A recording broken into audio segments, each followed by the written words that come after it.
First, let's talk about setting up your Pinterest profile. Pinterest profiles are short and sweet, but don't underestimate the importance of a quality profile. Ideally, your Pinterest account should be your business name, if it's not already taken. If already taken, get as close as possible. Or if your business is one that doesn't seem PIN conducive, like a bank or a credit union, create a business Pinterest page for an adjacent topic. Using a bank as an example, you could create a page that focuses on shameless money-saving tips. Add a clean and clear profile image. In most cases, your business logo is appropriate. However, if your logo doesn't fit well, have it redesigned to fit or substitute it with a best-selling product or even your founder or CEO's headshot. Be sure to add your website homepage URL so that anyone who finds their way to your profile page can easily be redirected. Fill out your location, where you're based or your service area. Fill out a short and engaging About Me section, letting visitors know what makes your brand unique. Next, let's talk about creating a Pinterest strategy. As with all methods of online or offline marketing, you must have a strategy in place. Since each social media site is unique, your strategy also must be unique to Pinterest.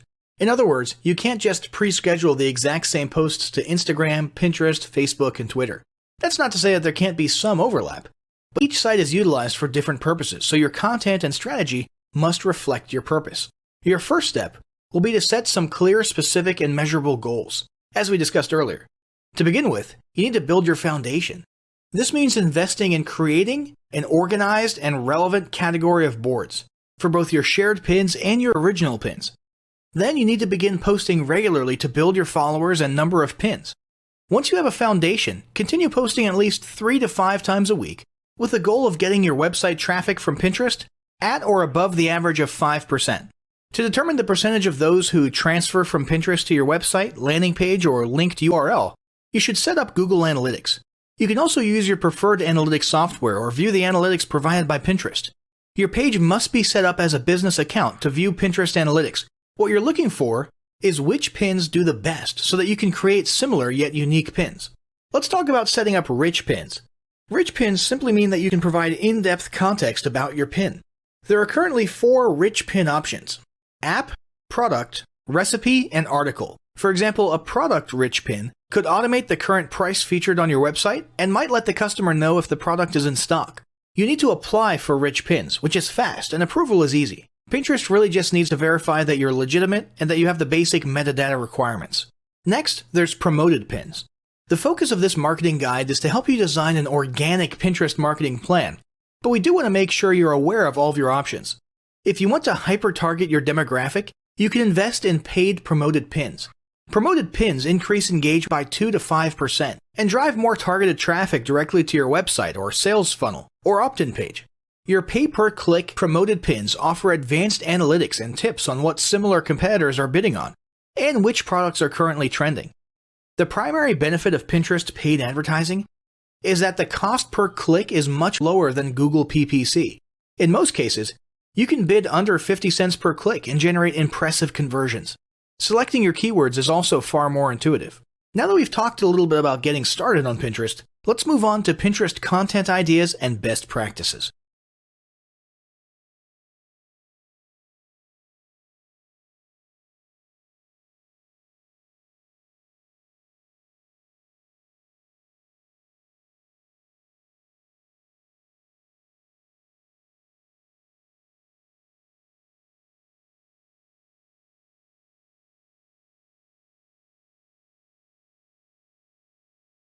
Currently, the most popular categories on Pinterest are fashion, home and garden, food and beverage, and beauty.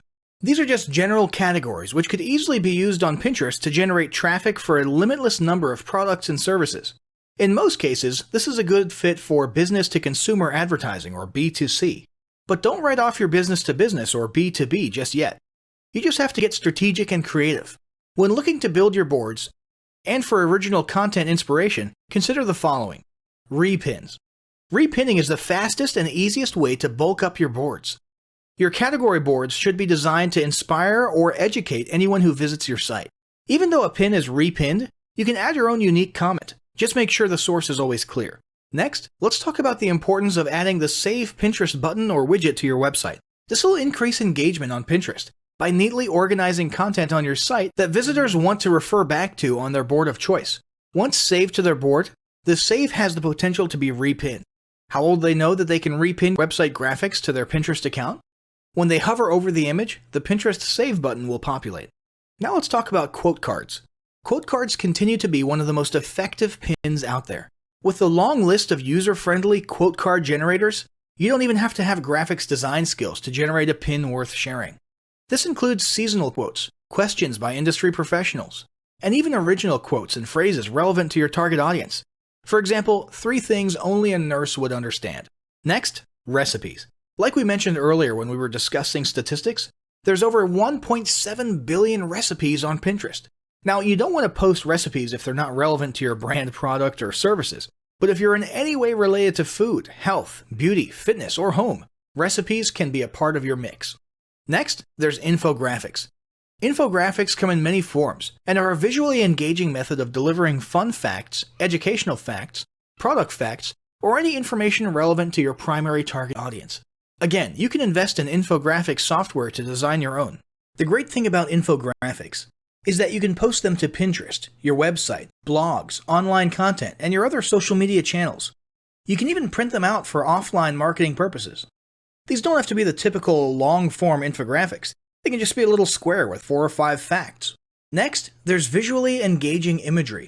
If you're new to Pinterest, then now is the time to start browsing. What you're searching for is the quality of the photos that are performing well, the ones with lots of repins and comments. What you'll notice is that most of the posts look as though they're professionally photographed. You might not have the budget for professional photography, which is where do-it-yourself editing tools come in. Add a filter and adjust lighting, and you can make most photos look better. Just make sure your editing does not misrepresent the color of your product. Then there's casual product placement. Your photos and graphics need to accurately reflect your brand, but that doesn't mean your product needs to be front and center. In some cases, front and center might be the best way to go, but in most cases, not so much. For example, if you sell luxury interior paint, well, you can only have so many photos of your paint can, paint on the wall, brushes, or of painting in the act. So instead of, or in addition to those, why not post some photos of staged living rooms with your paint on the walls? Or let's say you sell fashion accessories. Your posts will get more action if you show stylish ladies sporting your fashions, as opposed to a ton of close-ups of your jewelry or handbags just laying down on a flat surface. Now let's talk about ratios for your pins. Pins that are too tall get cut off on mobile devices. And since 80% of users use mobile devices to browse Pinterest, you really don't want that. You can upload any size pin, but not all will reformat in the visually appealing manner that we're looking for. When it comes to ratios and designing your pins, keep these tips in mind. Profile photos should be 165 by 165. Your board cover image, 217 by 146. Tiny thumbnails will be 70 by 70. The aspect ratio for pins is 2 by 3 to 1 by 3.5. The maximum pixel width is 736 pixels, but you might want to aim closer to 600. Keep long pins like infographics at 736 by 2016. The ideal pin size is 736 by 1104 to 2016. Now that you have a better understanding of how to get started, you might be searching for a few best practices to make the most out of your new social media platform. Here's just a few. Number 1, follow and repin local business owners. Not competitors, but businesses you do business with, or that you're a personal patron of. Odds are they'll return the favor. Bonus points if you have a shared target audience. Number 2, start off with at least 6 boards that have at least 20 pins each. Set a goal to repin at least 5 per week to each board, and at least 3 original pins. Aim for no less than 10 boards total. Number 3, keep an eye on your competitors to see what they're doing and what works. The goal is not to copy, but gain inspiration. This includes businesses in the same industry, but in other service areas, even in other countries. Number 4, find ways to link back to Pinterest. Install the Pinterest Save widget to your website. Add your Pinterest URL to your monthly newsletter. Include it in your email signature. Or offer promo codes which can only be found by visiting Pinterest. Number 5, while your clients can't pin to your board, you can create offline and online incentives where the winner will be featured on your social media. For example, you could provide a prize, including a celebratory pin on Pinterest, as an incentive to the 50th customer who posts creative use of product on social media. Number 6, make a short list of restaurants, businesses, and brands who excel on Pinterest. Regardless of their industry, they have at least a few methods you can test, If you're not sure where to begin, simply type top pins or top add your industry pins into the Pinterest search bar to see what populates. Number 7, don't utilize Pinterest to spam your followers, but feel free to send direct messages to those who leave comments. Pinterest success will not occur overnight, but with steady activity and engagement, your organic marketing will begin to drive quality leads to your business, website, and sales funnels. Now, as great as all of this info is, it's not going to be of any use to you or your business if you don't apply what you've learned. So, roll up your sleeves and get ready to execute the steps in the following battle plan. Step 1. Spend an hour brainstorming your Pinterest marketing goals. Step 2. Think about what kind of boards and pins are most useful for your business or niche and develop a content plan.